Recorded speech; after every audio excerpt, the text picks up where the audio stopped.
Ouais, c'est ça. Donc pour la première séance du webinaire, je trouvais intéressant de convier Anthony qui a mené une recherche très fouillée sur le mythe de l'entrepreneur à partir d'une étude historique, socio-historique de la Silicon Valley. Et puis ça résonne beaucoup avec l'époque qu'on traverse aujourd'hui également, mais aussi avec le fait que en entrepreneuriat, on parle souvent beaucoup du mythe de l'entrepreneur, mais parfois de manière un peu désincarnée, plutôt comme une figure un peu épouvantail, mais on la décortique pas vraiment, on ne sait pas d'où elle vient, comment elle a été constituée, puis aussi quels sont les mécanismes qui nous ont amenés à l'exporter. Et donc, ben, Anthony, merci beaucoup d'être avec nous. Tu vas nous parler du livre qui est paru à la découverte il y a 2 ans, je pense, désormais, et qui est un livre pour moi important que je vous invite à lire si vous avez l'occasion. Et peut-être que la séance vous donnera l'occasion le goût de le lire. Donc, merci de ta présence. On va Merci à t'écouter vous. en une quarantaine de minutes. Et puis, ben voilà, c'est à toi la parole. Merci beaucoup. Merci à vous. Alors, est-ce que tout le monde voit la présentation? C'est OK? Parfait. OK, très bien. Bah, merci pour l'invitation. Effectivement, je vais vous parler d'ouvrage qui est sorti en 2023, début 2023, à la découverte à la collection Zone. Donc, ça va être présentation slash résumé du livre. Alors, résumer un livre de 250 pages en 40 minutes, c'est pas évident. Donc, forcément, il y aura des grosses coupes et éventuellement des médiations qui resteront à faire et dont on pourra discuter lors de la discussion, lors des échanges. Alors voilà, pour me présenter brièvement, je suis professeur des universités à Saint-Étienne et je m'intéresse aux imaginaires marchands. Tout d'abord, je me suis intéressé aux imaginaires de la consommation avec une approche socio-historique et là, dernièrement avec cet ouvrage, aux imaginaires entrepreneuriaux, les célébrités entrepreneuriales plus précisément. Alors, si vous vous penchez un peu sur la littérature commune, vulgaire, et tout ce qui s'écrit depuis 150 ans sur les entrepreneurs, vous pouvez comprendre assez facilement qu'il y a des structures communes, il y a des clichés qui reviennent assez souvent, ne serait-ce en, en parcourant le Time sur les 100 dernières années, d'Edison à Musk, en passant par Steve Jobs. Vous avez une représentation de l'imaginaire, enfin une représentation de l'entrepreneuriat, du grand entrepreneur, un imaginaire commun, l'idée de quelqu'un qui est un créateur, un visionnaire, un inspirateur héroïque et génial. Donc, je vais revenir sur tous ces éléments-là. Et c'est à partir de ce pressentiment que j'ai mené mon étude de manière plus systématique. Alors, tout d'abord, il faut s'entendre sur ce que j'entends par le mythe. Je n'emploie pas le mythe au sens de Barthes, par exemple, ou au sens très élargi, ou au sens commun d'une idée fausse. J'emploie le concept de mythe au sens anthropologique, au sens qui est mobilisé dans la mythologie, hein, l'étude des mythes, notamment par Sergent Le Quélec. On peut proposer une définition synthétique du mythe à travers leur dictionnaire du mythe. C'est tout d'abord une narration sans auteur, c'est-à-dire qu'il ne s'agit pas d'un ouvrage littéraire, donc il y aurait un auteur et qui ensuite déploierait tout un imaginaire avec des suites et des reprises de la fanfiction, par exemple. Non, c'est une narration sans auteur, c'est-à-dire que c'est profondément collectif. L'émergence est très diffuse. De nature étiologique, c'est-à-dire que ça explique l'origine des choses. Voilà pourquoi il y a la foudre, parce que tel dieu est en colère et c'est comme ça qu'on s'explique la foudre qui va s'abattre sur Terre. Et enfin, tenue pour vraie dans les sociétés dans lesquelles elle se raconte, cette narration. Donc ça fait sens pour une communauté de gens. On peut le décrire comme un mythe de l'extérieur, quand on n'est pas de la culture indigène, mais quand on fait partie de cette communauté de croyants. Et ben ça permet de faire sens du monde et on croit à cette narration. Ça permet d'ordonner le monde comme ça. Et il y a un mythe de l'entrepreneur, effectivement, puisque les trois, à mon sens, les trois éléments sont réunis, et je pense que je vais essayer de l'illustrer tout au long de cette présentation. Et alors, pour reformuler un peu le titre, le mythe d'entrepreneur, défaire l'imaginaire de la Silicon Valley de manière plus problématique et plus universitaire, la question est la suivante. Quels sont les éléments narratifs, les mythèmes qui constituent la célébrité entrepreneuriale en tant que produit médiatique? Donc les mythèmes, hein, c'est les petits éléments constitutifs du mythe, c'est ce qu'utilisent souvent les mythologues pour décomposer tout un ensemble de récits et à faire une analyse structurale pour comprendre les points communs. C'est un peu ma méthode aussi. depuis ma thèse, c'est un peu ma méthode. Et déjà, j'ai eu beaucoup mal à partir avec des gens énervés lors de conférences qui croyaient que je m'en prenais au boucher du coin, au petit restaurateur possesseur des moyens de production. Je parle des célébrités entrepreneuriales, pas des petits patrons de PME, TPE, etc. C'est quelque chose d'extrêmement particulier. Hein. Une célébrité entrepreneuriale, c'est quelqu'un qu'on va célébrer à travers les médias à l'échelle mondiale, euh, tel un entrepreneur et qui va vraiment constituer sa persona à l'échelle internationale, célébrité entrepreneuriale. Et c'est un produit médiatique hein, qui se construit à travers la sédimentation de tout un ensemble de représentations médiatiques. Alors, comme il n'y a pas vraiment de littérature sur le mythe de l'entrepreneur. Si vous faites des recherches Google Scholar, il y a quelques articles épars, mais qui vont dans des directions très différentes. Le concept n'est pas posé dans le champ avec une définition véritablement claire. Les travaux que j'ai trouvés qui étaient le plus proches de ce que je souhaitais faire, c'est ceux de Godelier. Très peu de choses, quelques articles épars. Donc, pour commencer le livre, je ne pouvais pas me baser sur une revue de littérature existante, déjà bien structurée, comme ça peut être le cas quand on travaille sur d'autres concepts, d'autres thématiques, comme la consommation par exemple, où les définitions sont foisonnantes, la littérature empirique également. Donc j'ai fondé l'ouvrage d'abord en ouverture sur une étude de cas, l'étude de cas Steve Jobs. Et si vous voulez consulter un peu tout le corpus que j'ai constitué, j'ai collecté tout ce que j'ai pu trouver depuis le début de sa célébrité, fin des années 70 jusqu'à aujourd'hui quasiment, ce que j'ai pu trouver de biopics, d'ouvrages, etc. Donc si vous voulez avoir la liste complète de ce corpus, vous retrouvez ça sur les sites de Zone et à la fin de mon ouvrage. Et l'ouvrage est totalement disponible sur Zone, sur les sites des éditions Zone. Donc, pour en dire un peu plus sur la méthodologie, j'ai conçu un corpus, comme je vous l'ai expliqué, dans l'article de magazine, biographie, des dizaines, hein, des ouvrages biographiques sur Steve Jobs, interviews, voilà. Tout un ensemble, film également, documentaire, tout ce que j'ai pu trouver qui est construit, l'image, qui raconte l'histoire de Steve Jobs et qui le diffuse, en sachant que c'est une littérature qui copie-colle beaucoup, hein, on peut faire très facilement une généalogie des idées, hein, puisque voilà, c'est des articles, des livres qui copient des livres, qui copient des livres, qui copient des articles, qui ont copié des articles. On arrive très facilement à retrouver la généalogie de chacune des idées, chacun des anecdotes, des déclarations, etc.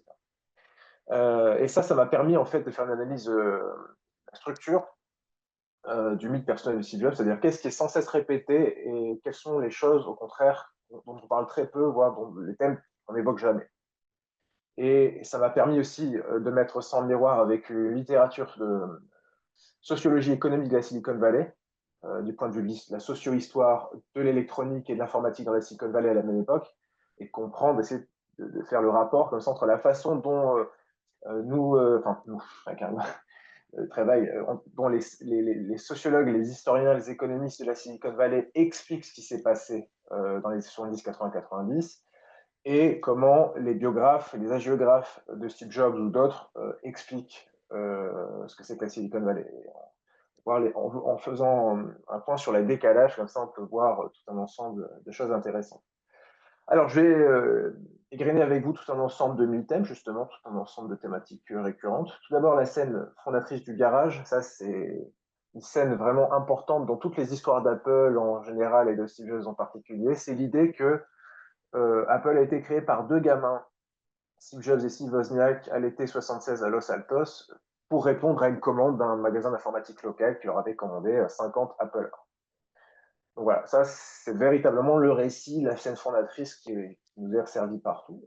Or, bon, peut-être que c'est un choix contestable, hein, c'est pas faux à proprement parler, mais vous voyez, la création d'une entreprise, c'est pas un moment, un jour, un mois, il y a la création administrative, il y a la rencontre entre les deux fondateurs, il y a le premier gros contrat, il y a la levée de fonds, enfin, il y a tout un ensemble, ça s'étale sur plusieurs mois, plusieurs années, il y a tout un ensemble de scènes parmi lesquelles on peut choisir assez arbitrairement celle sur laquelle on va mettre l'accent.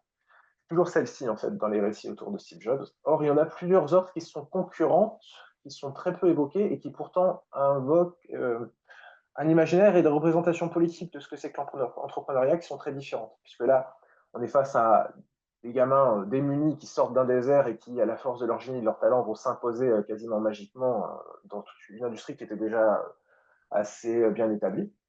Mais on peut faire des récits alternatifs à partir de ce qu'on sait de l'histoire de l'informatique. On peut dire que le début d'Apple, c'est Steve Wozniak qui travaille en tant qu'ingénieur calculatrice chez Hewlett-Packard en 75 et qui prend de son temps et de ses ressources en tant qu'ingénieur Hewlett-Packard pour ensuite mettre au point l'Apple 1 et l'Apple 2 et prendre son indépendance. Donc là, vous voyez, Steve Jobs est éliminé, Steve Wozniak est central, et en fait, Apple, c'est quasiment un spin-off de Hewlett-Packard dans cette histoire-là, qui n'est pas comptée, mais qui pourrait très bien l'être. Autre façon de raconter l'histoire, dire que Apple est né d'un groupe d'informaticiens anarchistes, les Homebrew Computer Club, qui avaient intégré Steve Wozniak et qui faisaient librement circuler les plans d'ordinateurs personnels, savoir collectif qui a permis à Steve Wozniak de créer les plans de l'Apple 1 et de l'Apple 2 et à Steve Jobs ensuite de monter une affaire. Vous voyez, là on est sur un savoir qui est collectif et qui est capté par un entrepreneur homme d'affaires. Été 76, on peut dire que aussi Apple, l'histoire d'Apple, ça commence véritablement à ce moment-là, c'est-à-dire que c'est pas deux gamins dans un garage, c'est deux gamins dans un garage qui reçoivent la visite d'un des individus, d'un des ingénieurs les plus puissants de la Silicon Valley, puissant parce qu'il y a des capitaux en fonds propres à investir, et puissant parce qu'il connaît énormément de venture capitalistes de la Silicon Valley. Donc c'est lui qui apporte les savoirs gestionnaires et les réseaux, le capital social, gestionnaire aussi, qui permet de véritablement lancer l'entreprise. Donc voilà, vous voyez, c'est toujours, comme je disais, un arbitraire, hein, la façon qu'on raconte l'histoire d'une entreprise, la scène fondatrice. Or, dans le milieu de l'entrepreneur, c'est souvent ce type de narration qui est proposé, l'idée que c'est une réussite démocratique qui provient d'un ou de deux, ici, dans le cas présent, individus démunis, aussi démunis que géniaux. Alors que si on met en avant d'autres narrations, tout aussi, voire plus pertinentes du point de vue de l'histoire, on se rend compte que c'est parfois plus la perpétuation du capital à travers, à partir d'un écosystème et un collectif de financiers. Autre idée très prégnante, c'est l'idée du créateur. Donc, il y a une phraséologie très récurrente, tout à fait récurrente dans cette littérature qui consiste à dire que Jobs a créé l'iPod, il nous a donné l'iPad, les téléphones, les ordinateurs. Il y a cette stratégie qui est très présente, hein, une espèce de démiurge comme ça qui va faire un don prométhéen à l'humanité, qui va offrir à l'humanité le feu. L'idée aussi dans cette idée de créateur démiurgique, on a l'entrepreneur qui vient altérer le cours de l'histoire par sa propre existence et ses propres idiosyncrasies. Donc une anecdote très courante dans cette littérature jobsienne, c'est l'idée que si aujourd'hui sur votre ordinateur vous avez une police de caractère très variée, choisir d'écrire en Arial, en Times New Roman, etc., c'est parce que Steve Jobs a pris des cours de calligraphie au Reed College pendant sa jeunesse, et pas parce qu'il y a des centaines et des centaines d'années d'imprimerie et de typographie dont on a très logiquement, collectivement hérité dans la micro-informatique. Donc, vous voyez, dans ces narrations, l'entrepreneur, c'est un phénomène spontané. Il crée sans être créé, il produit sans être produit, et il est au départ de toute chaîne causale. Avant lui, c'est le néant, et c'est l'agent qui vient provoquer ce qu'on appelle la création destructrice. Alors, non pas la destruction créatrice, hein, à la suite de certains exégètes de Schumpeter, j'ai réinversé les termes, puisque voilà, par son acte de création, il va amener la destruction de vieux empires, de vieilles façons de fonctionner, de vieux objets, de vieilles entreprises, etc. Et par là, en fait, régénérer le marché. Et comme c'est un point de départ qui n'a pas d'origine, c'est en quelque sorte le deus ex machina du capitalisme qui, à travers cette figure, dans les narrations communes, hein, pourquoi je m'intéresse à tout ça? Parce que tout ça, ça donne aux gens à se représenter l'économie.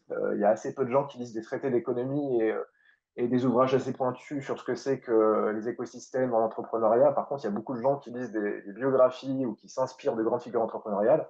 Ça les amène à se représenter l'économie d'une manière très incarnée, comme ça, et donc, à travers ces récits, de ne pas comprendre ce que c'est que des écosystèmes et de la coopétition, alors que ces phénomènes sont vraiment à la base de la dynamique industrielle, notamment dans la Silicon Valley. Autre idée qui est très courante aussi, c'est l'idée du visionnaire. Il y a plein de citations. Vous connaissez les fausses citations Facebook, les citations apocryphes, il y en a tout ensemble. Et dans chaque fandom, il y en a qui circulent. Et une des citations qui revient le plus souvent dans le fandom, en quelque sorte, de Steve Jobs, c'est vous pensez que Graham Bell a fait des études de marché avant d'inventer le téléphone? Donc l'idée que quand on est un vrai entrepreneur, on est un visionnaire, on n'est pas un esprit étroit, étriqué, on n'est pas un homo economicus qui évalue les potentialités d'un marché à partir d'études de marché, justement. On est tout à l'inverse, un être inspiré, instinctuel, intuitif, qui avance nécessairement contre l'ignorance et les incapacités de son temps. Personne ne comprend rien. Et lui qui a une vision supérieure, il est capable de faire advenir, dans son esprit d'abord et dans la réalité ensuite, de nouveaux objets qui vont nous permettre de faire des bons en avant. Alors ça, c'est particulièrement illustré par tout un ensemble d'objets dans les biographies de Steve Jobs, dans les récits autour de Steve Jobs, qui sont conceptualisés comme des objets qui sont directement sortis de son crâne et uniquement de son crâne. Donc, par exemple, on va vous expliquer que dans une scène d'un film, d'un biopic qui est sorti après sa mort, on voit s'énerver sur un lecteur de CD parce que voilà, ça saute, c'est pas stable, c'est pas pratique, c'est gros, comme s'il était le seul consommateur à s'être rendu compte que c'était pas le système le plus optimal. Et à partir de là, donc à partir de cette idée qui émerge de manière très isolée, il va inventer le lecteur MP3. Sauf que si on se renseigne un peu, le lecteur MP3, il a été conçu dans les années 70 par un ingénieur britannique qui s'appelle Kramer. Et vous voyez ici dans l'image qu'il en a déposée, hein, qui est très similaire à ce qu'allaient devenir les lecteurs MP3 dans les années 2000. Simplement, la barrière, c'était pas l'imagination, c'était pas la vision, la barrière, hein, c'était le fait qu'on n'avait pas encore les connaissances en physique fondamentales qui ont permis à Toshiba, dans les années 2000, d'inventer le disque dur miniature à haute capacité, entre autres choses. Voilà, ça, je peux vous raconter la même histoire pour, voilà, il a vu l'ordinateur personnel, il a vu le smartphone, à chaque fois, il y a une préhistoire de tout ça, hein, bien sûr. Ignorance dans ces récits, du coup, des fenêtres technologiques, des chaînes d'innovation, et des baisses de coûts qui permettent à certaines entreprises de lancer des produits qu'ils vont tenter de distribuer massivement, puisque les coûts des composants sont suffisamment bas pour envisager de marketer massivement le dit produit. Donc, tout ça est invisibilisé, ignoré. Et on est face à un paralogisme ici de type post hoc ergo propter hoc. Hein. Si on a des MP3, c'est parce qu'il y a eu l'iPod. S'il y a eu l'iPod, c'est parce qu'il y a eu Steve Jobs. Voilà. Donc, et voilà, encore une fois, une imaginaire très romantique où l'entrepreneur inventeur est un homme seul, seul à posséder et à être possédé par sa vision. Et donc seul dans son coin, travailler à sa concrétisation. Originalité pure. Autre idée aussi, c'est l'idée de l'inspirateur. Là, vous avez Steve Jobs avec l'équipe du Macintosh dans les années 80. Donc, dans cette littérature, on vous explique que, certes, il y a des employés qui peuvent être talentueux, ils recrutent des ingénieurs de talent, de compétents, mais tous ces employés sont, sans l'entrepreneur, inefficaces et incapables. C'est l'entrepreneur qui est capable d'animer la force de travail et de sécréter de la valeur. Sans lui, rien ne se produit. Et alors, c'est amusant de voir que c'est en asymétrie totale avec un imaginaire socialiste qui consiste à dire que l'entrepreneur, c'est un patron, le patron, c'est quelqu'un qui exploite la force de travail de ses employés. Et donc, inversement, dans la pensée socialiste, l'entrepreneur n'est rien sans ses employés, et ce sont ses employés qui le nourrissent et non pas l'entrepreneur qui donne de l'emploi. Et à travers cet imaginaire, il y a une euphémisation de la très forte mobilité du personnel dans la Silicon Valley. Hein. Il y a un turnover incroyable dans la Silicon Valley, ce qui fait que bon, la notion d'intelligence collective est vraiment très importante. Et on ne parle pas dans cette littérature de certaines affaires qui illustrent la guerre, la rivalité pour les ressources humaines, notamment le cartel des salaires dans les années 2000. Il a été révélé, il y a eu des arrangements, ça s'est arrangé à l'amiable, mais il y a eu un procès qui a été mené contre Apple sous la direction de Steve Jobs et Google et d'autres, parce qu'il y avait un accord de non-concurrence sur les ingénieurs, donc ils s'étaient interdits mutuellement de se débaucher leurs ingénieurs pour éviter une augmentation générale des salaires. Bon, bah, ça, c'est quelque chose que vous n'avez très peu dans les récits à la gloire de Steve Jobs, alors qu'il était actif dans cette politique, il était à l'origine de cette politique. Autre idée très importante également, très prégnante, c'est l'idée qu'on a d'un côté les entrepreneurs et de l'autre les businessmen, les capitalistes. Donc, les entrepreneurs, ils ne sont pas là pour le profit, et en face, on a leurs ennemis qui vendent de l'informatique, dans le cas de Steve Jobs, comme ils pourraient vendre des saucisses, peu importe ce qu'ils vendent, ce qui les intéresse, c'est les parts de marché, c'est le profit. Donc ça, c'est le rôle de Bill Gates dans les années 80-90, 90 surtout, dans le storytelling jobsien et d'IBM de manière plus impersonnelle dans les années 80. D'ailleurs, petite parenthèse, tout l'imaginaire complotiste et maléfique autour de Bill Gates, qui est en recrudescence notamment depuis la vague complotiste sur le Covid, à mon sens, la communication de Steve Jobs et d'Apple en est en partie à l'origine. Le storytelling d'Apple, comme ça, s'est construit à travers voilà, des figures d'ennemis comme ça, et des oppositions très identitaires. Dans les récits, on capte aussi des ennemis de l'intérieur. Un John Sculley, c'est un des PDG d'Apple qui a amené au licenciement au départ de Steve Jobs, et qui est vu comme typiquement le businessman, puisque avant il travaillait pour Pepsi, il vendait du soda, donc quelle vulgarité. Euh, donc on est ici à nouveau sur une conception romantique de l'entrepreneur, désintéressé, possédé par son désir, opposé à l'homme d'affaires, qui est un être de calcul qui cherche simplement à maximiser ses gains.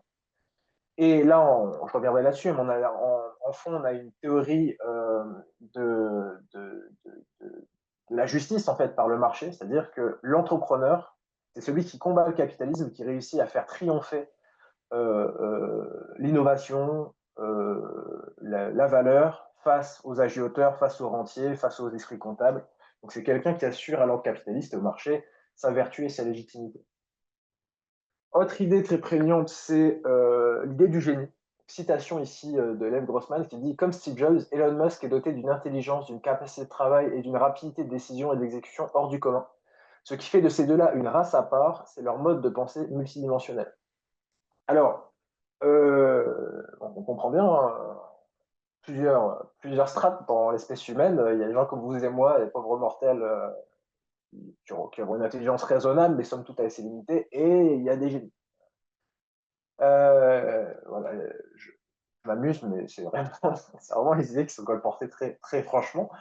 Donc, on explique l'entrepreneuriat, les industries, non pas de manière sociologique, c'est-à-dire c'est des acteurs qui sont dans un jeu social, qui disposent de capitaux, mais pas du tout dans cette explication sociologique. On est face à des gens qui tirent leur supériorité de leur essence, leur propre essence. Donc, on est sur une mystique innéiste et à nouveau très romantique, hein, c'est-à-dire quand on raconte la vie des entrepreneurs, et notamment Steve Jobs ici, c'est une quête téléologiquement orientée qui doit l'amener à se transcender et à réaliser sa propre essence. Encore une fois, c'est des codes qui sont très prégnants dans la biographie. Hein. Par exemple, Héribon, dans son biographie de Michel Foucault, les dénonce également. Voilà. Les historiens, de manière générale, dénoncent cette logique téléologique, hein, qui est très présente dans la biographie, quelqu'un qui est porté par son destin. On est face donc à un individu qui est auto-institué, insondable. Donc, ne cherchez pas à le comprendre en tant que produit, justement en tant que somme de détermination. Toute analyse rationnelle et contextuelle de sa réussite individuelle est nulle et non avenue. Donc, le processus de création de valeur, on ne peut pas le comprendre. Euh, la prétention même est disqualifiée. Et à l'inverse, dans cette littérature, on va plutôt avoir une approche psychologisante, voire psychanalysante. On va chercher les signes annonciateurs, ou même quasiment religieuses, hein, les signes annonciateurs du destin. Donc, par exemple, si Steve Jobs, on vous explique que s'il a eu cette destinée, c'est parce qu'il a dû se prouver face à l'existence, parce qu'il a été abandonné à la naissance par ses parents. Voilà. Alors après, si vous avez l'esprit tatillon, vous dites, mais comment ça se fait que tous les gens qui ont été abandonnés à la naissance se sont pas devenus Steve Jobs? Mais on ne va pas jusque-là dans cette littérature. Voilà. Et puis encore une fois, c'est un grand cliché, hein, dans la littérature, l'idée de la fêlure originale qui va lancer le héros sur son destin. Alors très rapidement, parce que là je vais aller plus vite, il y a toute une section du bouquin qui est près de la généalogie du mythe. Quand émerge ce mythe de l'entrepreneur? Quand est-ce qu'on voit s'assembler ces mythèmes? Alors moi je propose l'émergence de ce mythe autour des célébrités entrepreneuriales au moment de la naissance des célébrités entrepreneuriales, c'est-à-dire dernier tiers du 19e siècle. Vous avez la presse de masse et l'imagerie de masse qui émergent, et donc la possibilité matérielle de voir se développer un imaginaire mondial avec des personnages pour le peupler, des comédiens, des chefs d'État, mais aussi dès le début des entrepreneurs. D'ailleurs, si vous feuilletez les grands magazines à plus fort tirage états-unien de la fin du 19e siècle, vous constaterez que vous avez des portraits d'Armour, de Carnegie, qui côtoient des portraits de Napoléon. Comme ça, des portraits d'édification des grands hommes. Et alors, on est dans un contexte particulier, fin du 19e siècle, on a l'émergence de ce que Chandler a appelé la grande entreprise multidivisionnelle. Donc, des entreprises qui sont capables de développer une puissance organisationnelle inédite, d'enrégimenter des milliers d'employés, de capter et d'organiser tout un ensemble de chaînes de valeur, hein, des fournisseurs jusqu'aux distributeurs, et donc la constitution de monopole. Voilà, c'est un pouvoir vraiment inédit. Et donc, l'accumulation d'un capital, notamment financier, de plus en plus important, et une influence de plus en plus importante, puisqu'on va pouvoir convertir ces capitaux en investissement, en capital symbolique, à travers la publicité, etc. Et dans le même temps, face à la constitution de ces oligopoles et ces monopoles, une crise du récit national. L'idée de l'Américain qui est le petit pionnier, le petit artisan, le petit paysan dans cette démocratie rurale jeffersonienne, ça ne tient plus face à l'émergence comme ça extrêmement violente du capitalisme industriel américain. À ce propos, je renvoie à un très bon documentaire en 3 parties sur ce sujet même qui a été diffusé qui a été réalisé par le collègue Romain Huret et qui a été diffusé par Arte, qui est disponible encore sur Arte, sur leur chaîne YouTube. Donc face à cette crise du récit national, il faut réinventer un peu le récit américain et cette nouvelle élite qui va concentrer un pouvoir inédit sur la production et sur les capitaux, elle va devoir se légitimer, se relégitimer en entreprenant un peu du storytelling à travers les médias de masse qui se développent, justement. Donc, c'est là où on voit les premières embauches d'agents en relations publiques, de spécialistes de la communication, voilà, notamment Rockefeller, qui est un des premiers à s'entourer de ce type de personnes. Et ils vont puiser pour légitimer leur existence et leur perpétuation politique, hein, puisqu'en fait, les recherches de Piketty et Sayce nous le rappellent, hein, c'est un acte politique que de laisser s'accumuler la richesse. Hein, à certains moments de la vie des États-Unis, les milliardaires n'existaient pas. À un certain niveau d'accumulation de richesse, l'État reprenait tout. Donc c'est un acte politique que de laisser s'accumuler le pouvoir financier, donc d'une certaine manière le pouvoir politique, l'influence. Et donc cette nouvelle élite, qui est pour le laisser faire et pour la constitution de leur monopole, elle va puiser dans tout un ensemble de courants, je n'ai pas le temps d'y revenir ici, mais le gospel de l'éthique du caractère, la pensée positive du début du XXe siècle, on trouve des choses qui vont inspirer ensuite les courants New Age, deuxième moitié du XXe siècle, le self-making, le darwinisme social. Et très tôt, hein, la sociologie américaine a montré que cette idée du self-made man était fausse. Par exemple, dans les années 20-30, on a des articles sociologiques qui montrent statistiques à l'appui que les entrepreneurs américains à succès de la fin du 19e siècle sont très massivement issus de quelques comtés de la frontière nord-est des États-Unis, et qui sont tous issus des classes anglo-saxonnes blanches, et pour la majeure partie d'entre eux, qui sont nés au pays, nés aux États-Unis, donc pas immigrés. Bien évidemment, pas de femmes, pas d'hommes de couleur ou de femmes de couleur. Il y a tout un ensemble de déterminations aussi sociologiques, hein, je vous renvoie au livre. Hein, généralement, ils sont issus de la moyenne bourgeoisie, marchands des bancaires. Et aussi des raisons historiques, hein, c'est-à-dire qu'ils ont une fenêtre d'opportunité, puisque c'est des gens qui ont généralement accumulé leur capital primitif, si je peux dire, par abus de langage, lors de la guerre de sécession. Enfin, tout un ensemble de spéculations. Alors, le mythe, on peut considérer qu'il rentre en sourdine, ça serait à confirmer par des études ultérieures, mais il est moins présent, semble-t-il, au moment où les États-Unis prennent un tournant socialisant sous Roosevelt, et il revient en force sous Reagan dans les années 80.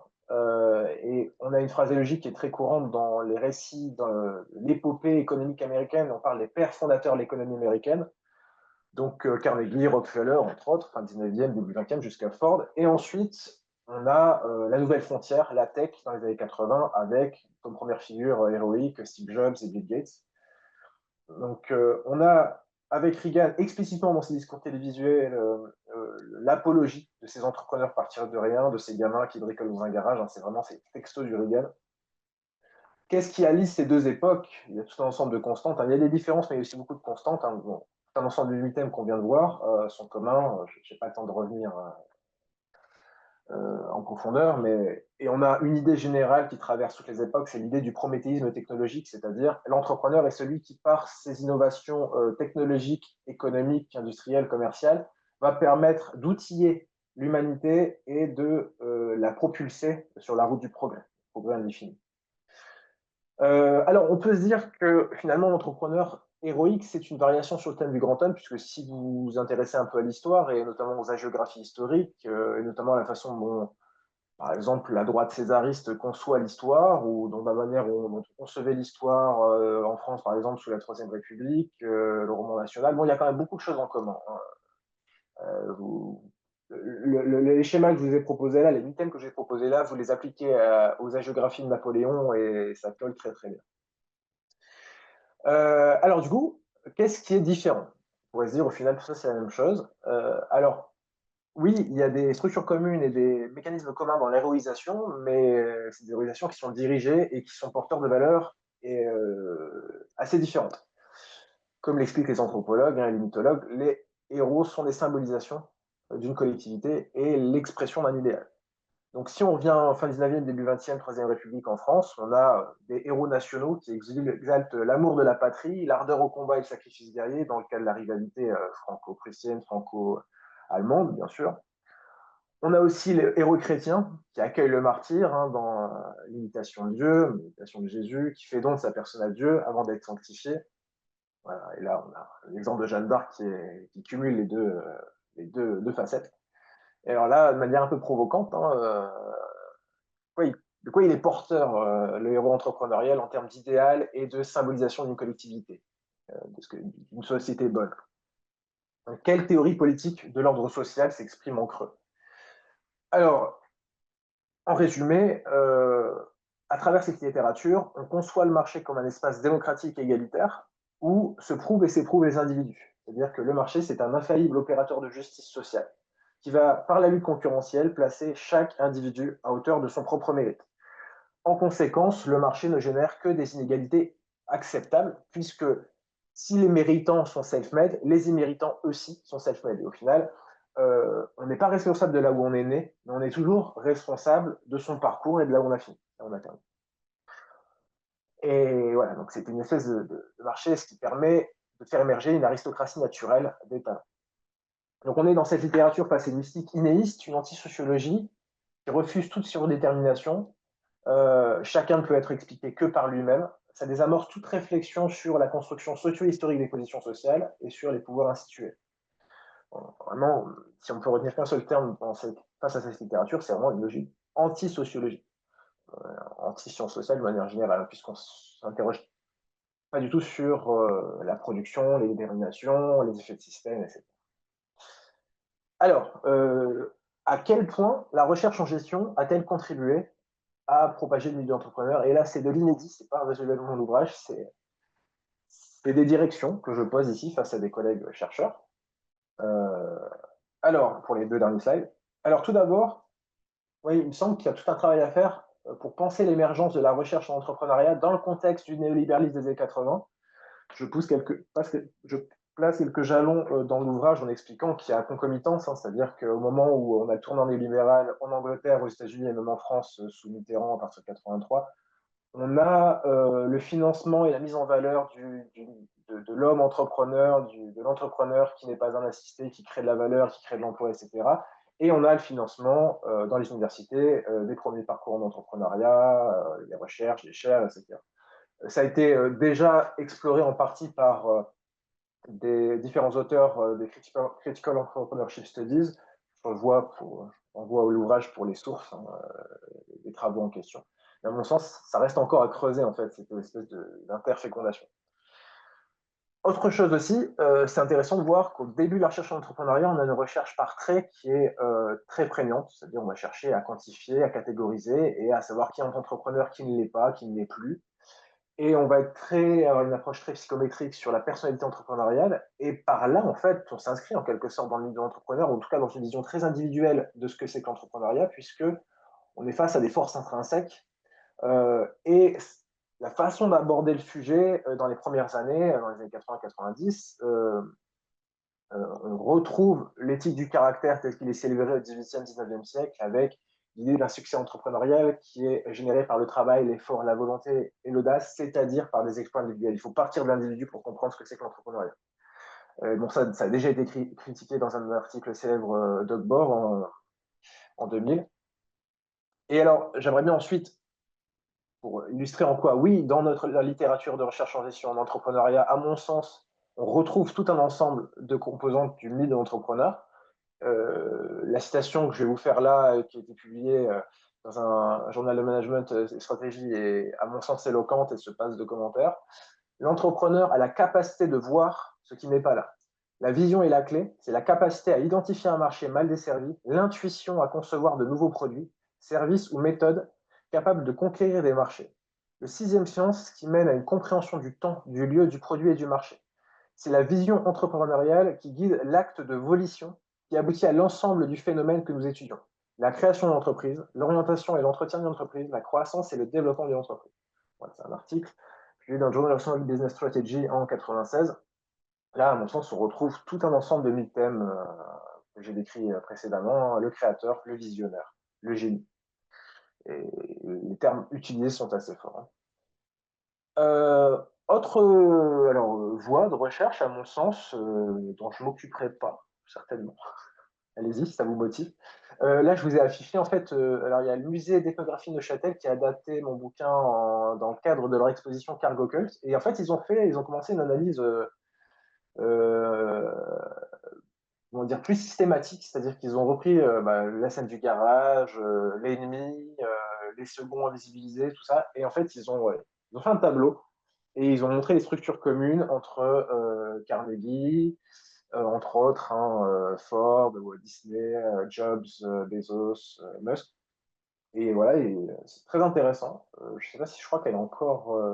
Non. Je parlais à des Québécois, donc leur demander d'aller en Suisse faire l'exposition, ça me semble un peu. Mais il y a quelques Français dans la salle. J'ai cru voir des collègues de Coaltis, donc voilà, très excellente, excellent musée et qui a une approche très moderne de l'anthropologie. Et voilà, une exposition Carl Cult en ce moment. Mais bon, tout ça pour vous dire que ce qui a à faire à mon sens, c'est le modèle que j'ai ébauché, ce serait de l'éprouver. Alors, c'est pas un travail que je vais faire moi-même, parce que en fait, pour faire ce travail, il faudrait avoir de l'influence, donc il faut que ce modèle, en quelque sorte, ces mythèmes, je les fasse passer dans une revue à impact en entrepreneuriat international, ou à minima que je fasse traduire mon ouvrage en anglais. Ce qui se fait pas beaucoup, hein, en général. Enfin, quand on est un auteur français, on est traduit en arabe, en chinois, en italien, en espagnol, avec on traduit en anglais. Puisque du délire de mon éditeur, les anglo-saxons ont ce qu'il faut chez eux, ils n'ont pas besoin de dépenser de l'argent pour de la traduction. Mais ça a peut-être changé avec l'anéantissement de ce métier via ChatGPT. Peut-être, on verra. Mais en tout cas, voilà, à mon sens, ce que j'ai ébauché là, ça reste à systématiser et à nuancer, à amender, c'est-à-dire à travers le temps, à quel point on retrouve cette idée de génie, de visionnaire, de créateur, etc. Et voilà, donc ça reste à compléter à mon sens, même si j'ai pas la prétention d'avoir posé les premiers jalons là, parce que comme je l'ai dit, on est sur un ouvrage qui est beaucoup plus vu par les sociologues et les historiens que par les chercheurs en gestion, et qui n'aura pas d'impact au niveau des courants de recherche à l'international, puisque je ne le transformerai pas en article de recherche dans une revue internationale. Voilà, mais si ça peut inspirer. En tout cas, moi, c'est ce que je m'imagine être le travail qui reste à réaliser pour affermir un peu tout ça et qui me semble assez porteur du point de vue du tournant critique qui semble vouloir être pris par tout un ensemble de collègues de plus en plus, même si ça reste une minorité hétérodoxe. Voilà, je vous remercie pour votre attention et pour votre invitation et je reste là pour éventuelles questions et discussions. Merci beaucoup, Anthony. Donc, c'est un public plus international que. Ouais, il y a du Québec, mais pas que ça. Là, tu as beaucoup de continents qui sont représentés. Donc, je vous laisse aller dans vos réactions, questions pour Anthony, qui veut se lancer là. Donc, vous pouvez le faire aussi par le clavardage.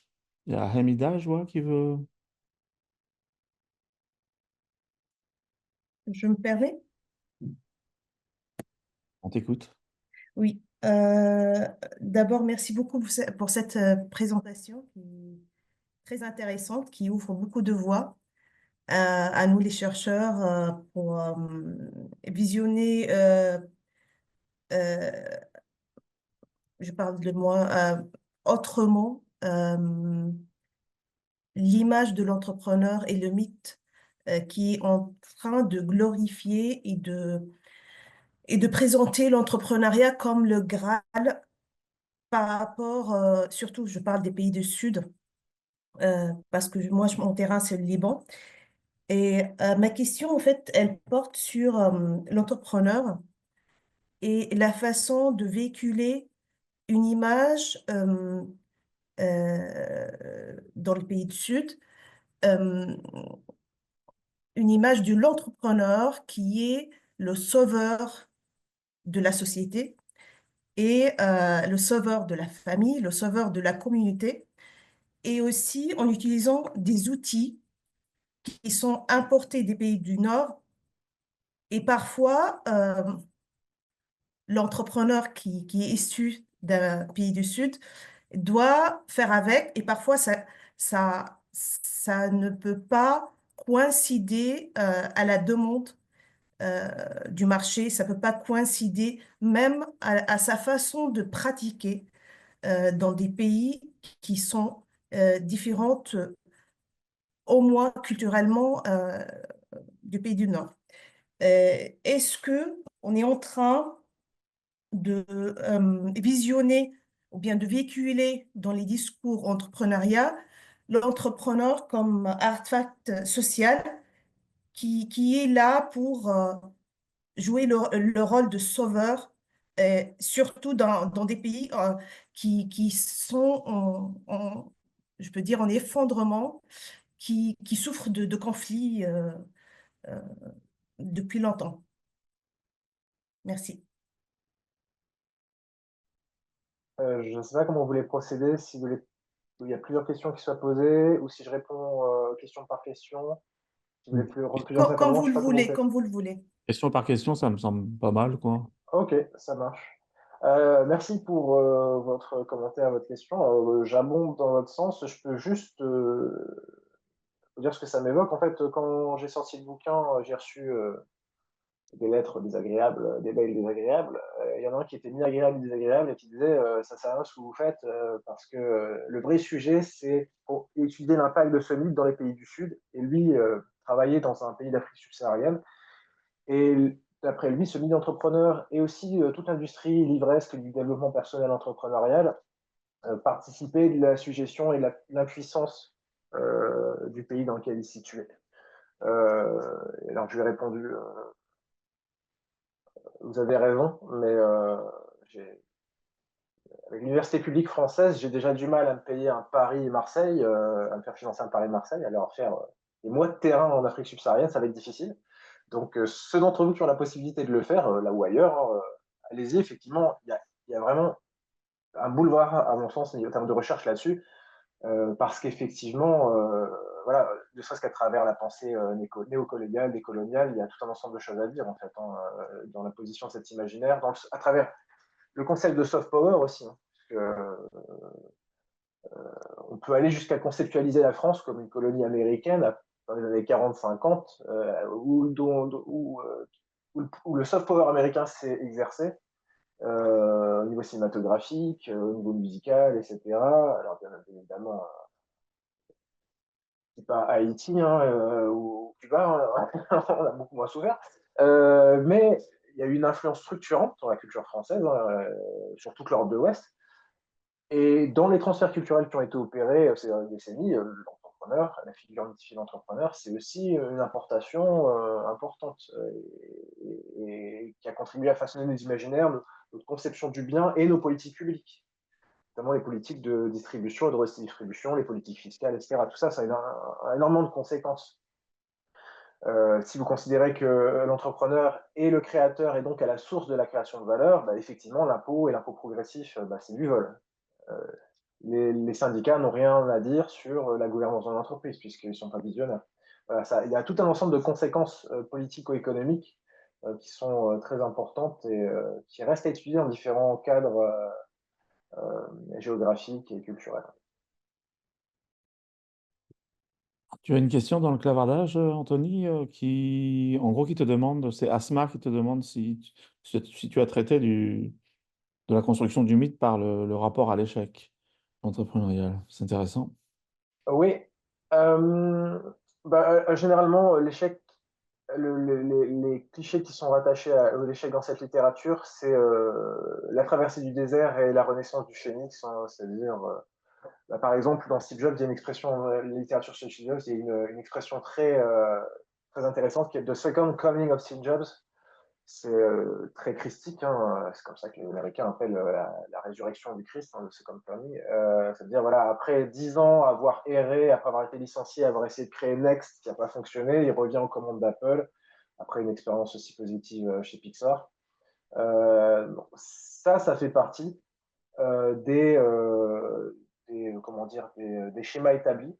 Et alors justement, dans l'ouvrage, j'explique qu'il y a pour la pensée scénaristique, narrative américaine dans la pop culture ces 50-70 dernières années, il y a un ouvrage important qui est Le héros aux 1000 visages de Campbell. Alors, ouvrage qui, dans ses prétentions théoriques, est absolument nul d'un point de vue scientifique, complètement décrédibilisé, parce que vous connaissez certainement la théorie du monomythe, hein. D'après Campbell, tous les mythes dans le monde peuvent se résumer à la quête d'un héros individu qui va être appelé par le destin. Alors, c'est totalement inopérant d'un point de vue anthropologique, mythologique à l'échelle mondiale, hein, c'est plus diversifié que ça. Cependant, à l'échelle d'Hollywood, ça marche plutôt bien. Beaucoup de grandes super productions hollywoodiennes depuis les années 70, notamment Star Wars, sont implicitement ou explicitement basées sur ce canevas narratif. Et moi, ce que j'ai constaté dans les biographies Steve Jobs, c'est qu'on retrouve tous les éléments de ce canevas narratif, c'est-à-dire l'underdog qui grandit au milieu de rien, l'appel du destin, le mentor, la Yoda, voilà, il y a des tas de choses. Le refus du destin, l'acceptation du destin, la traversée du désert, le retour en grâce, la mort au firmament, enfin, il y a tout un ensemble d'idées qui reviennent sans cesse. Et on peut faire l'hypothèse que dans les canevas narratifs qui sont très largement diffusés et partagés, y compris par les journalistes, on a cette espèce de, pas de prophétie autorisatrice, mais de projection sur des canons narratifs qui sont très établis dans le paysage audiovisuel, culturel. Et donc, les bons clients médiatiques, à la Elon Musk ou à la Steve Jobs, c'est justement des gens qui sont capables de fournir des éléments de vie qui sont bien raccords avec ce modèle préexistant, qu'ils prolongent et qu'ils magnifient. Alors, y a-t-il d'autres interventions, questions? Ça peut être aussi par le clavardage si vous ne vous sentez pas à l'aise de prendre la parole, hein, ou si vous n'avez pas les moyens technologiques de prendre la parole, sentez-vous bien? Il y a Octave ou non? Oui, oui, j'ai une question. Oui, la petite caméra, c'est ça. Vas-y. Est-ce, est-ce que vous m'entendez bien? D'accord. Merci beaucoup, Anthony, pour cette présentation. J'ai payé votre ouvrage à un temps et j'ai bien aimé. Ma question, c'est de savoir, je pense que ce mythe aussi est parfois construit, en fait, les personnes qui aident les entreprises en démarrage, parfois aident à construire ce mythe. Je ne sais pas ce que vous en pensez. Dans les incubateurs, les accélérateurs, quand on y passe, ben, on veut incarner une entreprise qui doit recevoir du financement, donc un super-héros en quelque sorte. Et je ne sais pas, est-ce que vous abordez cet aspect-là quelque part et qu'est-ce que vous en pensez? C'est là ma question. Merci pour votre question. Alors oui, justement, je référence dans l'ouvrage des articles de recherche qui ont été publiés et qui s'intéressent par ethnographie, hein, justement, des ethnographes qui ont suivi des entrepreneurs face à des fournisseurs, face à des investisseurs, des financiers, et qui ont étudié leur storytelling.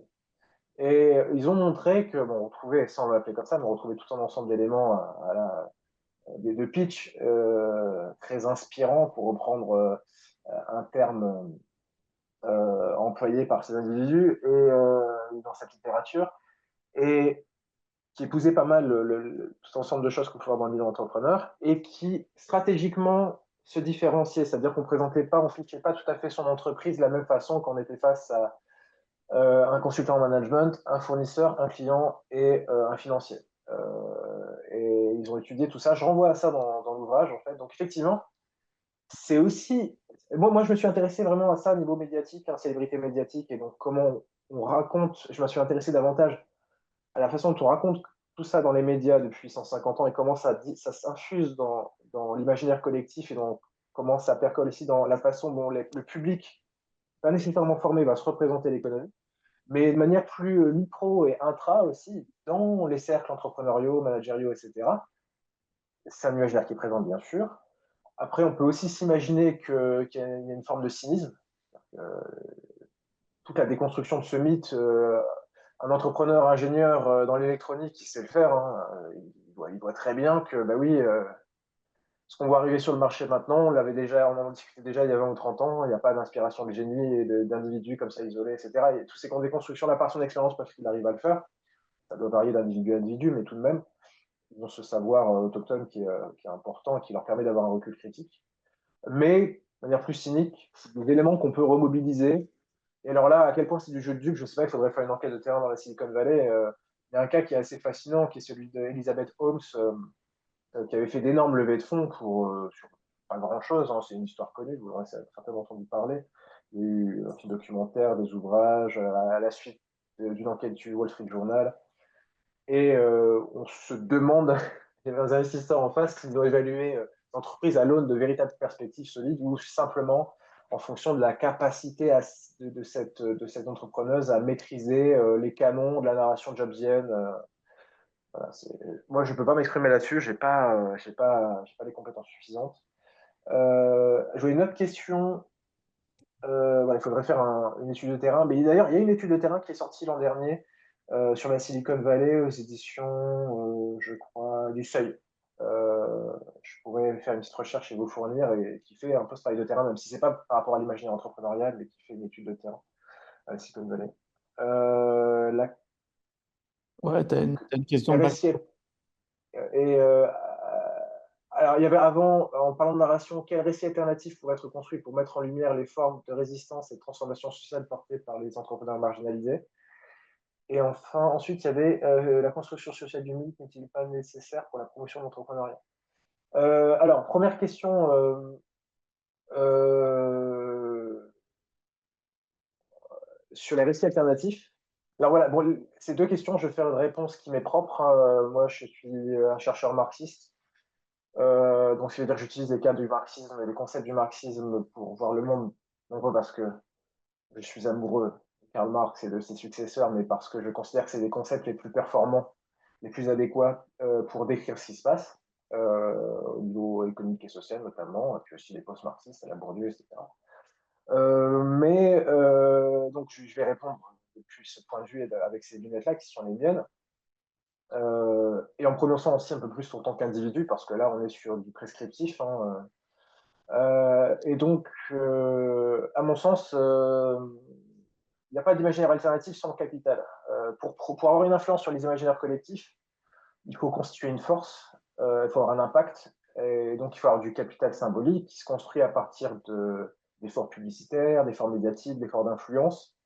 Et ces efforts sont conditionnés par la possibilité qu'une organisation a de transformer du capital économique, financier en capital symbolique. C'est-à-dire que, alors, pour faire plus simple, si vous voulez avoir un impact sur les imaginaires, il faut être capable de produire des films, des séries, d'avoir des chaînes de télé.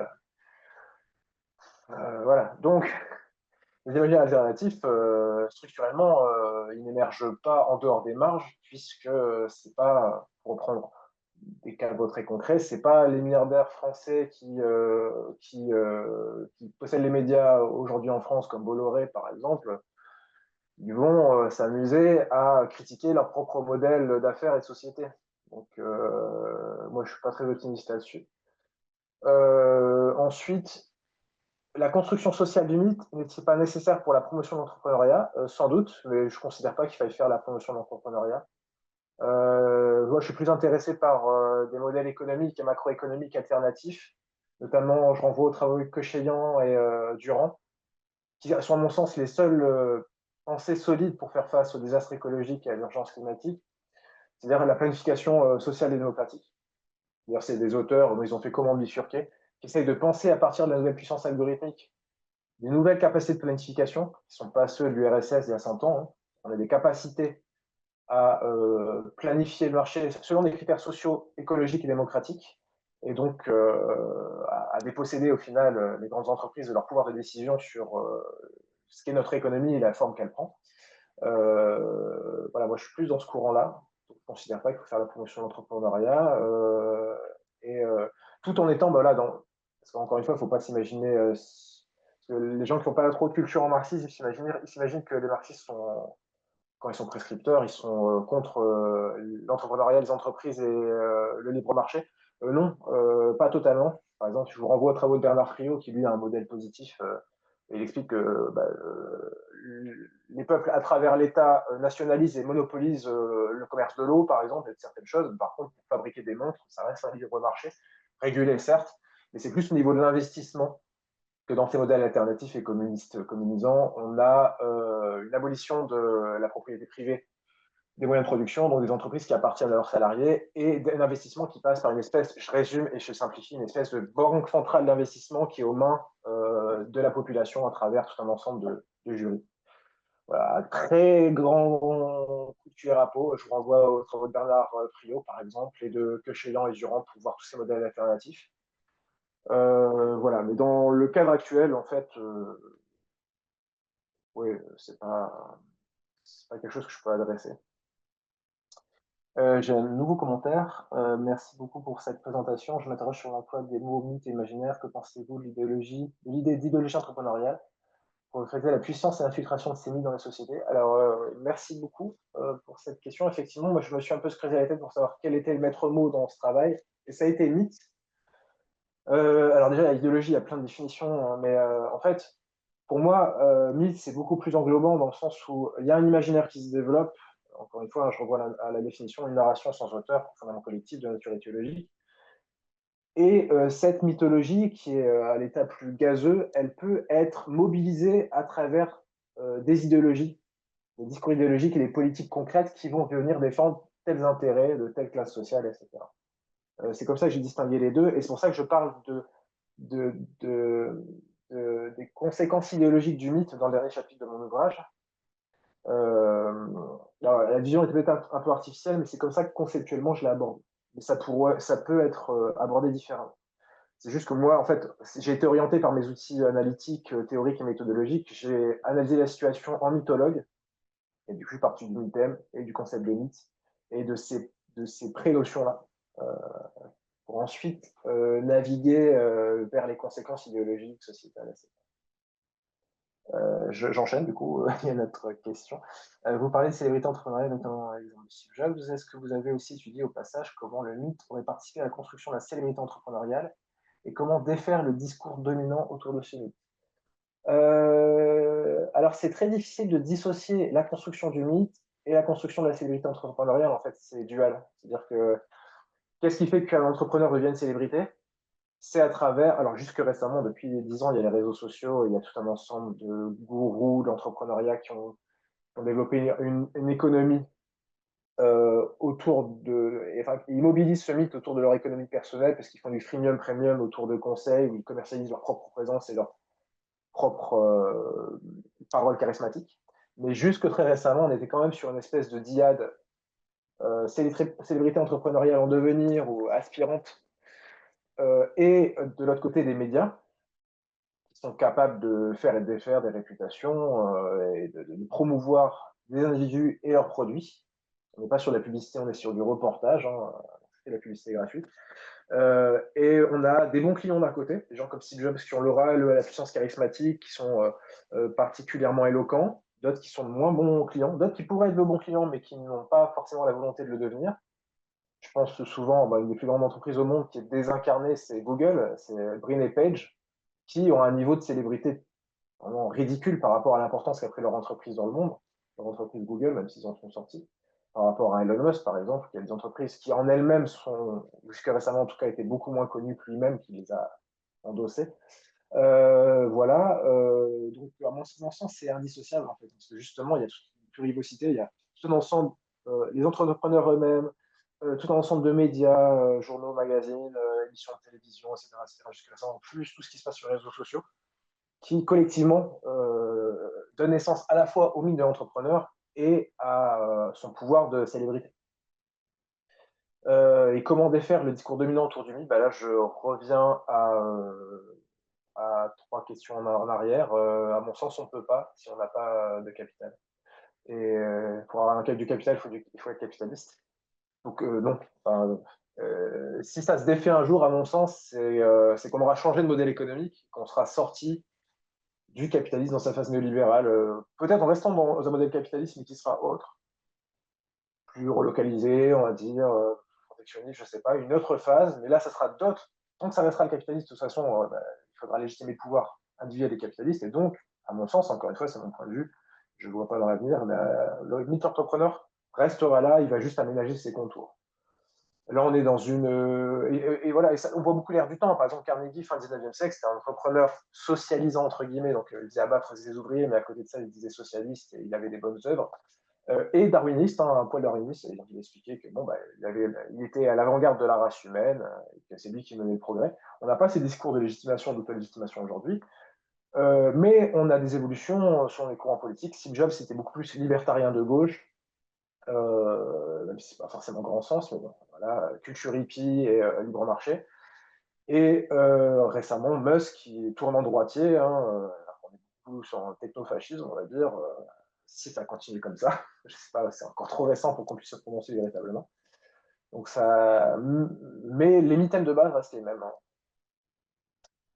Est-ce que les entrepreneurs sont-ils réellement ceux qui portent les risques et produisent l'innovation? Non. Déjà, les entrepreneurs dont on parle et qu'on célèbre souvent, c'est des gens qui prennent le risque, des risques avec l'argent des autres. Donc, voilà. J'en parle aussi dans l'ouvrage.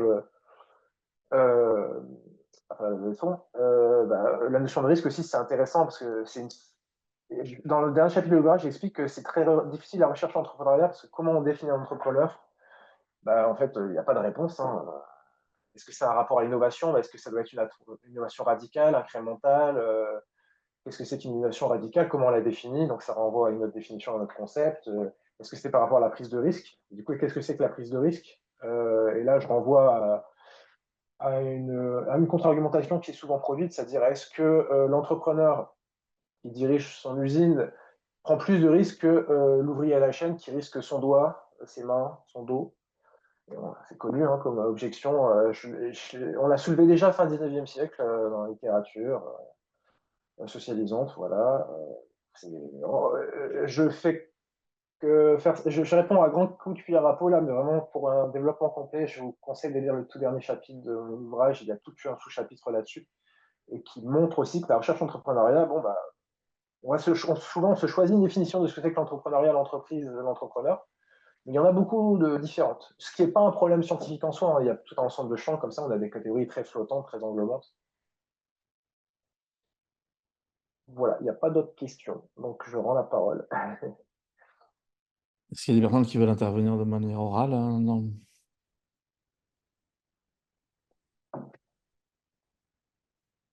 Non. Pas Florence, peut-être, non? Ou je vois ta main qui est... Oui, on sait prof, mi-question, mi-hésitation.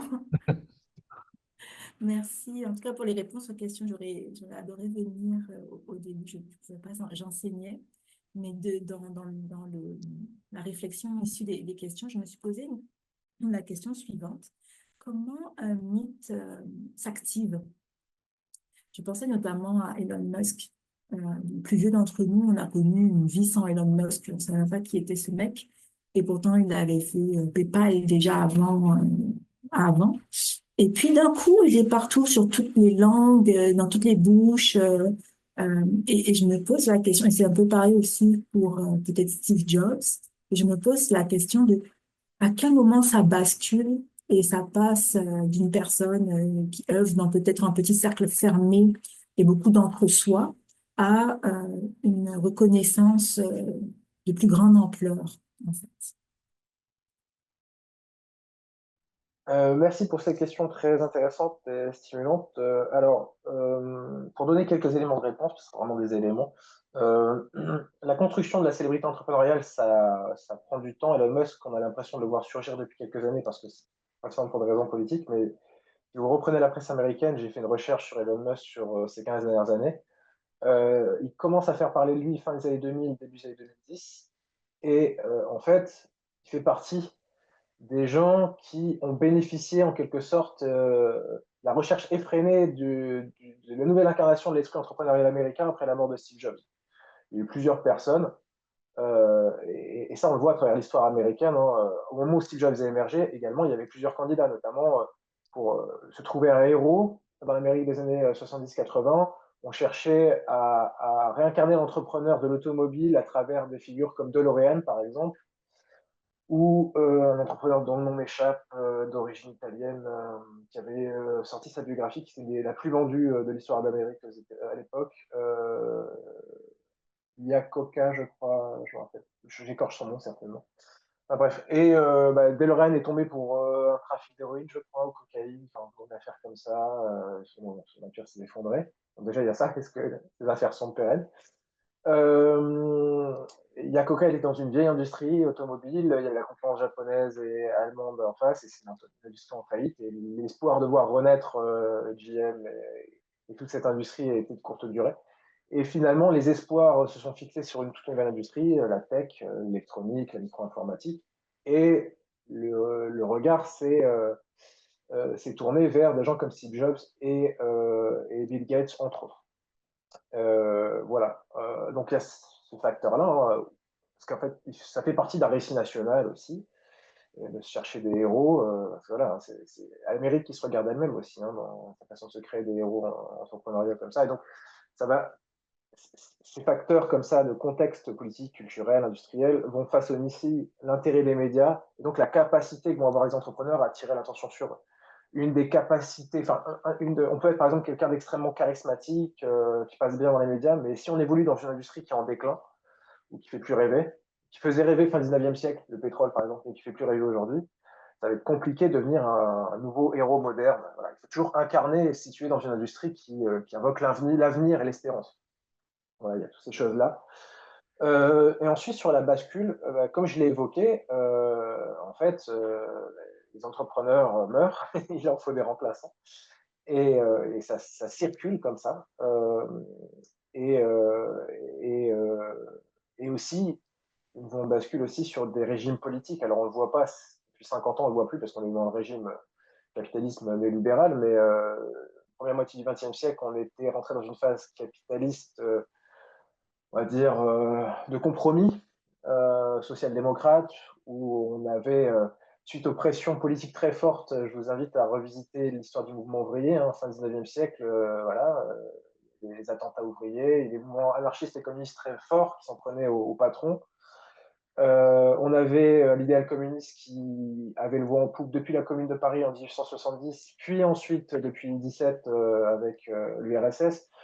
Je vous invite par exemple, ça s'exprime bien dans la littérature, hein, par exemple dans le nom m'échappe, mais bon, il y a toute une littérature américaine qui parle de ces mouvements, la vivacité de ces mouvements communisants, socialisants, anarchisants aux États-Unis début du XXe siècle. Et avec la présidence de Roosevelt, on a un compromis. Roosevelt va combattre à la fois les radicaux de gauche et les radicaux libéraux de droite qui sont pour le statu quo.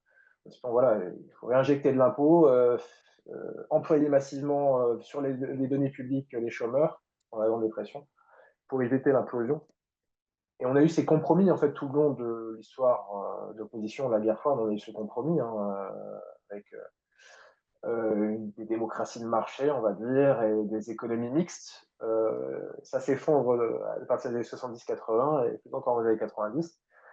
Et maintenant, on est dans ce nouveau régime idéologique qui est de ces nouvelles structures où on a une multiplication des traités de libre-échange, des politiques de plus en plus libérales, que ça se voit au niveau du droit des affaires, du droit international.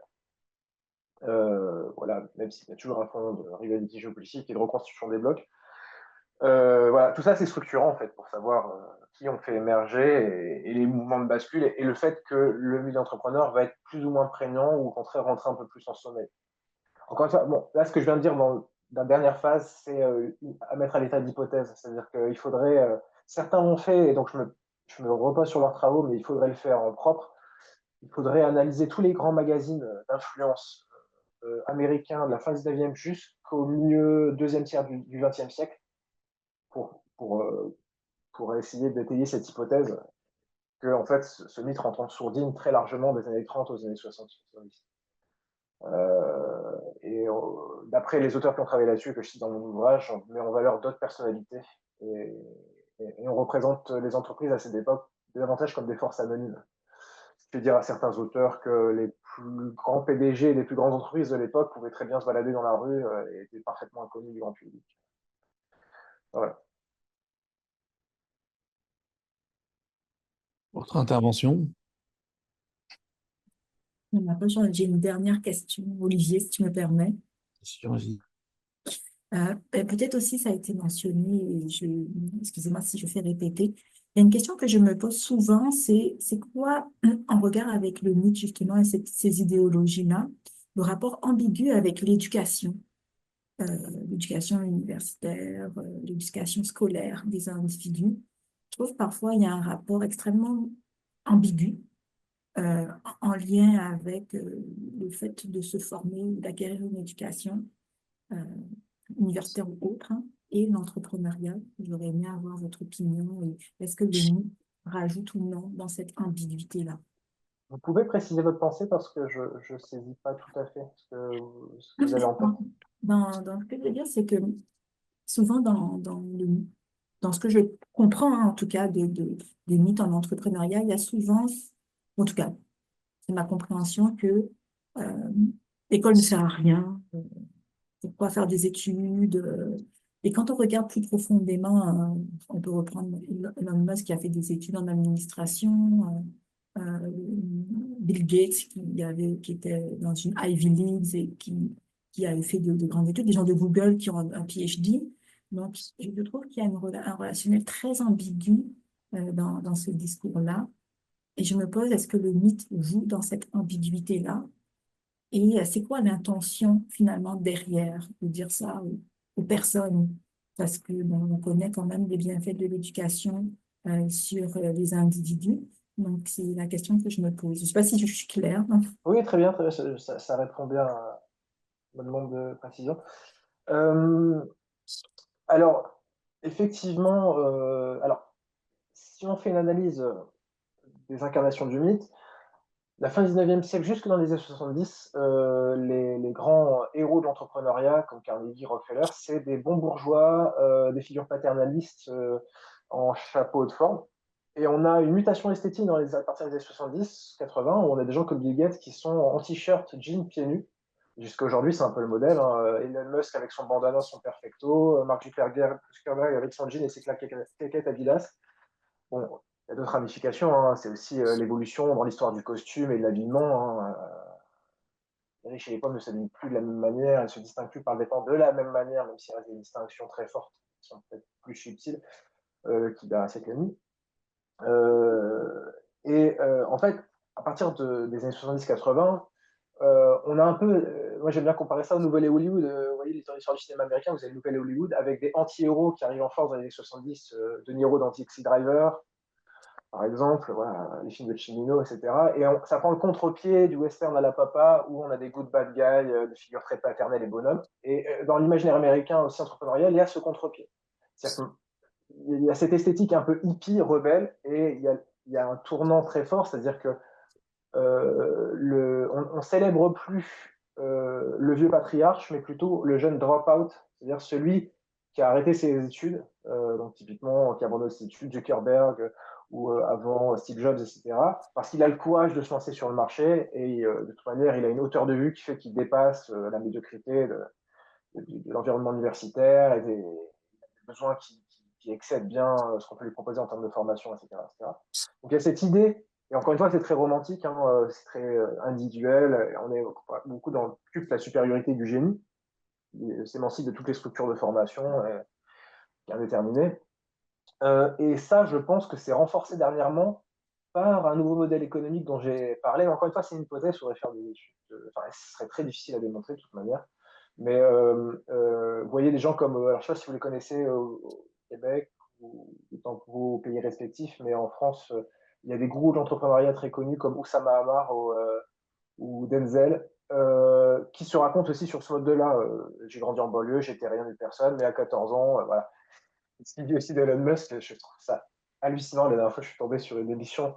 J'ai l'impression que c'était une parodie de South Park. Je suis tombé dans une émission de télévision française au moment où Trump avait gagné l'élection. Il commentait Elon Musk.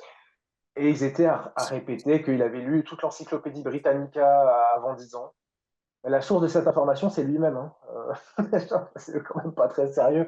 Et voilà, il y a tout ce folklore, là, des petits génies de l'enfant Z, tout ça, et ils se coulent beaucoup là-dedans pour vendre leur exceptionnalité. Et je pense que dans le business model des gourous de l'entrepreneuriat qui, en fait, ont un modèle freemium premium, c'est-à-dire qu'en fait, ils parlent de l'entrepreneuriat, ils conseillent, ou ça va, il a fait sa carrière en conseillant aux entrepreneurs. Et ensuite, pour avoir accès aux formations, il faut payer. Et pour avoir accès à telle ou telle session, il faut payer. Donc, c'est du pay-per-view, etc. Mais il faut se bâtir une personnalité charismatique. Et pour bâtir une personnalité charismatique, souvent, il faut miser sur un persona qui est celle du rebelle iconoclaste. Et donc, il ne va pas vous expliquer qu'il a fait 5 ans d'école d'ingé, bien gentiment, en appliquant tout ce qu'on lui a dit. Non, au contraire, c'est quelqu'un qui maîtrisait déjà ses professeurs à 12 ans et qui les mettait déjà à l'amende. Pareil, ça, c'est dans la mythologie de Steve Jobs, on le voit déjà. Steve Jobs, dans les biographies de Steve Jobs, on explique comment il coinçait ses profs à 12-13 ans et que les profs ne savaient pas quoi répondre, etc. Ce qui n'est pas nécessairement faux. C'est pas, en tout cas, c'est ce qui est colporté. Et ça, pour moi, ça va comprendre une espèce d'esthétique de la rébellion qui est très présent aussi dans la culture populaire. Les gens qu'on célèbre dans la culture populaire, ce sont des rebelles, des iconoclastes. C'est aussi une culture de la virilité, de la masculinité, de la transgression. Il y aurait aussi, et je pense que c'est ce qui va se développer ces prochaines années, mais il y a toute une analyse critique à faire de l'entrepreneuriat en ce que ça exalte la conquête et la volonté de puissance masculine, l'énergie, le pouvoir, etc. Très visible. J'ai pas su quoi en faire moi de ça dans ce que j'ai collecté comme matériaux. J'avais ces petites interprétations, mais j'ai pas suffisamment d'armature théorique pour les travailler. C'est une voie. Voilà, de toute manière, l'entrepreneuriat dominant dans une société capitaliste, il y a tout un ensemble de ramifications au niveau de nos représentants à plein de niveaux, au niveau du genre, entre autres.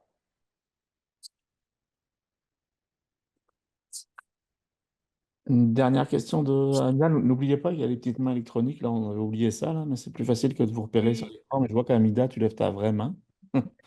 Euh, euh, une dernière question. En fait, je me pose la question, avec tout ce qui se passe aujourd'hui, avec l'ère de l'Anthropocène, de l'Holocène, euh, quel sera le pouvoir de ces entrepreneurs-là et de ce mythe d'entrepreneur? Surtout l'exemple de Elon Musk, par exemple. Mondialement, on en parle. Donc, à chaque tweet, tout le monde en parle. Donc, que- que- quel pouvoir auront-ils dans le futur? Alors, je vais vous répondre justement en faisant le bon élève qui applique les leçons du métier de sociologue de Passeron et Bourdieu. Le sociologue n'est pas prophète, donc je ne sais pas. Même si plus il a de voix, plus il a tendance à se laisser aller à l'être. Mais pour l'instant, j'essaie de me tenir. Et puis en plus, honnêtement, j'en sais rien. J'ai aucune intuition. Je pourrais tout simplement dire, bah moi, mon avis en tant qu'individu, en tant que citoyen, mais j'ai aucune intuition par rapport à ça. Et en plus, j'essaie de tenir en retrait de l'actualité. Je suis beaucoup en retard. Parfois, j'apprends des actualités mondiales 2 ou 3 semaines après. J'ai une cure informationnelle très stricte. Et du coup, je ne peux même pas avoir des insights que je peux ramasser à partir de ce que je vois. Moi, ce qui me semble structurant ces dernières années, c'est renforcement des inégalités, accumulation sans précédent des capitaux entre des mains toujours plus réduites, montée en tension entre différents blocs économiques, qui se traduit aussi par des tensions géopolitiques. Maintenant, je n'ai pas le recul de l'historien du géopolitologue pour dire à quel point, dans une phase de durcissement, ou à quel point, avec le recul de l'historien, on sait qu'on a déjà pas traversé sur des phases comme ci, comme ça. Enfin bref. Je ne vais pas dire à quel point la situation exceptionnelle est alarmante. Ce que je crois, par contre, c'est que la situation est exceptionnelle et alarmante du point de vue du climat. Et moi, mais encore une fois, là, je finis pour une considération purement personnelle, mais moi, j'aime bien le fameux slogan qui dit qu'il est plus facile d'imaginer la fin de l'humanité que la fin du capitalisme. Et, voilà. Et je trouve ça très vrai. Voilà. Donc moi, mais après, voilà, il ne faut pas me poser ce genre de questions parce qu'après, je déprime tout le monde. Je suis paraît-il un pessimiste. Je ne le trouve pas, mais c'est l'étiquette qu'on m'accole souvent. Parce qu'il y a beaucoup de collègues qui y croient, et j'ai beaucoup de collègues à moi qui se disent oui, on va y arriver à travers un capitalisme, ils ne prononcent pas ce mot, mais c'est ce qu'ils veulent dire, régulé, solidaire, bienveillant, tout ça. Non, mais j'y crois pas 2 secondes. Mais en gestion, c'est un peu la pensée, enfin, je sais pas chez vous au Québec, mais nous en France, c'est un peu la pensée commune, hein. On va continuer dans cette direction et par ajustement, répéter, on va corriger la trajectoire, bien sûr. Merci. Bien, merci beaucoup, Anthony. C'était vraiment un discours authentique et sincère. Ça fait du bien aussi d'entendre cela. Merci. Merci à toi, merci à tous les participants, les participantes de pas mal de pays. Là, je suis ravi aussi qu'on puisse se retrouver de cette manière-là. Donc, je vous les ai indiqués dans le clavardage. Vous allez revoir l'annonce dans pas très longtemps sur les réseaux et autres. Là, on reçoit dans un mois à peu près Guillaume Dumont qui a une belle approche de l'ethnographie en entrepreneuriat. Il a écrit des papiers méthodologiques. Il a une expérience dans les accélérateurs et autres également.